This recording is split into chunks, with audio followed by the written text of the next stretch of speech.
Yun po ba ang sinabi niya? Ang- Handa siyang pumalit sa Pangulo kapag Nagbitiw. nagbitiw. Ang tanong din natin sa taong bayan, handa na po ba kayo sa mas marami pang Mary Grace Piatos? Unang-una po, ang Vice Presidente, hindi acceptable, it is not acceptable for a Vice President to anticipate the resignation of the President.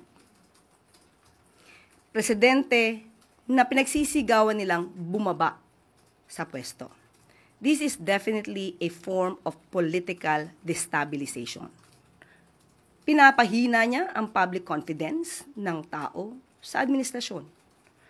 And those words contribute to the climate of uncertainty and crisis.